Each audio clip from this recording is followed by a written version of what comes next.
Good morning आप सभी को। चतुर्थ सेमेस्टर के पिछले क्लास में हम लोगों ने देखा था कि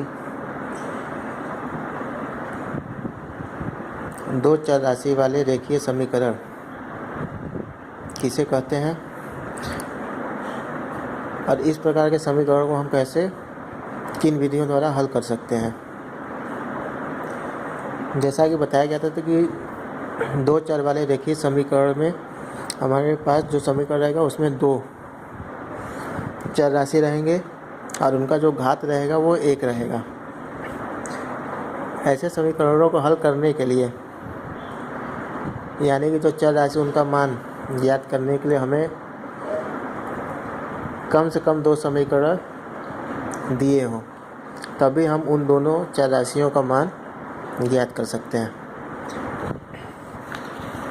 और इनको जिन विधियों द्वारा हम हल कर सकते हैं उसके बारे में भी आप लोगों को बताया गया था, जिसमें जो पहली विधि थी वो प्रतिस्थापन विधि थी, यानी कि सब्स्टिट्यूशन मेथड, जिसमें किसी एक समीकरण से एक चर राशि की वैल्यू निकाल के दूसरे समीकरण में मान रखने पे हमें चर राशियों का मान मिल जाता है। अब हम दूसरा जो मेथड है वो देखेंगे विलोपन विधि, यानी कि एलिमिनेशन मेथड।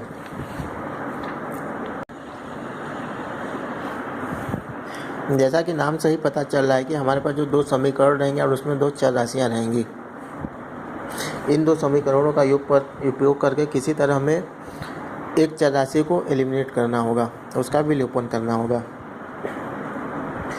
और इसके लिए जनरली हम लोग इसके लिए सब्ट्रैक्शन का उपयोग करते हैं। सब्ट्रैक्शन हम दो तरीके से कर सकते हैं, एक तो जैसा कि हम बचपन से पढ़ते आ रहे हैं, और दूसरा तरीका है कि जो हमें समीकरण दिया रहेगा उसमें पहले समीकरण के बाएं पक्ष में से दूसरे समीकरण के बाएं पक्ष को घटा दें और उसी प्रकार पहले समीकरण के दाएं पक्ष में से दूसरे समीकरण के दाएं पक्ष को घटाएं।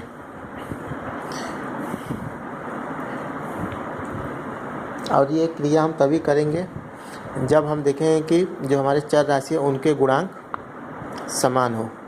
यानी कि सबसे पहले हमें यह देखना हो कि हम किस चर राशि को एलिमिनेट करना चाह रहे हैं, x को या y को।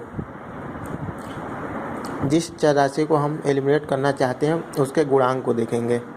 अगर उनका गुणांक समान रहेगा तो हम सीधे सब्ट्रैक्शन पे चले जाएंगे, और अगर उनका गुणांक समान नहीं है तो उनको हम बराबर करने का प्रयास करेंगे। इस दिए हुए समीकरण में अगर हम देखते हैं तो पहले समीकरण में x का जो गुणांक है वो 1 है और y का गुणांक भी 1 है। उसी प्रकार दूसरे समीकरण में x का गुणांक 1 और y का गुणांक ऋण 1 है। तो अब हम इन दोनों समीकरणों को क्या करेंगे, सेपरेट करेंगे, पहले में से दूसरे समीकरण को घटाने पर। इस प्रकार समीकरण 1 में से समीकरण 2 को घटाने पर। तो जब हम घटाएंगे तो जो हमारा जो दूसरा समीकरण रहेगा, यहाँ पे हम देखते हैं यक्स है, यक्स का गुणांक धन 1 है। तो अगर वो धन 1 रहेगा तो उसका जो साइन है वो चेंज होके माइनस हो जाएगा, क्योंकि हम पहले पढ़ चुके हैं प्लस और माइनस मिलके माइनस हो जाते हैं। उसी प्रकार यहाँ पे y का जो गुणांक है वो -1 है, तो इसको जब हम घटाएंगे तो वो चिन्ह क्या हो जाएगा, वो प्लस में हो जाएगा। और उसी तरह 5 जो है हमारा प्लस है तो उसका जो चिन्ह हो जाएगा वो माइनस हो जाएगा। तो इस प्रकार जब x में से हम x को घटाएंगे तो x कट जाएगा, यानी कि 0 बचेगा। यहाँ पे +y और +y जोड़ के 2y हो जाएंगे, और 3 में से जब 5 को घटाएंगे तो हमारे पास -2 बचेगा।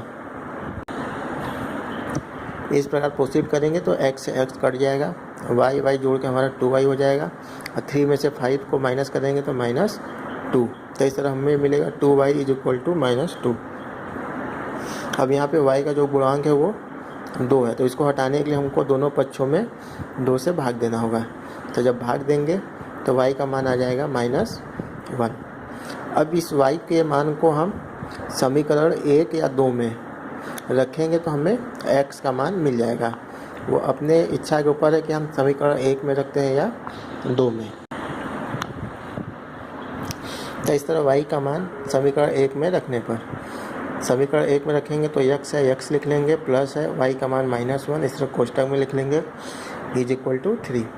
ये प्लस और माइनस मिलके माइनस हो जाएंगे तो x - 1 इज इक्वल टू 3। एक को जब हम पक्षांतर करेंगे तो ये जब दाएं साइड जाएगा तो ये माइनस प्लस हो जाएगा। तो इस तरह x की वैल्यू हमें 4 मिल जाएगी। तो ये दिए हुए रेखीय समीकरण का जो मान आएगा y का मान -1 और x का मान 4। तो इस प्रकार हम लिख लेंगे x is equal to 4 and y is equal to -1। हमारे पास अब रेखीय समीकरण के सलूशन को ज्ञात करने के लिए जो तीसरा मेथड है वो कहलाता है वज्र गुणनखंड विधि या क्रॉस मल्टीप्लिकेशन। इस विधि को देखने के लिए जो हमारा समीकरण है वो इस प्रकार लिखा होना चाहिए, a1x + b1y + c1 is equal to 0। ये हमारा पहला समीकरण। दूसरा रहेगा a2x + b2y + c2 is equal to 0। ये हमारा दूसरा समीकरण। यानी कि इसमें मान के चलने के जो हमारा x का गुणांक है वो a1 है, पहले समीकरण में y का जो गुणांक है वो b1 है और जो अचर राशि है वो c1, जो कि 0 के दाएं पक्ष में होती थी, इक्वलिटी के दाएं पक्ष में होती थी, उसे हम बाएं पक्ष में लिखे हैं। इसी प्रकार ये हमारा दूसरा समीकरण है।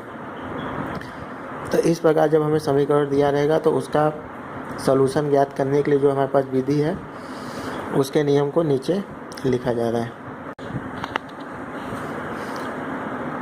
जो वज्र गुणनखंड की विधि है वो हमारा ये है।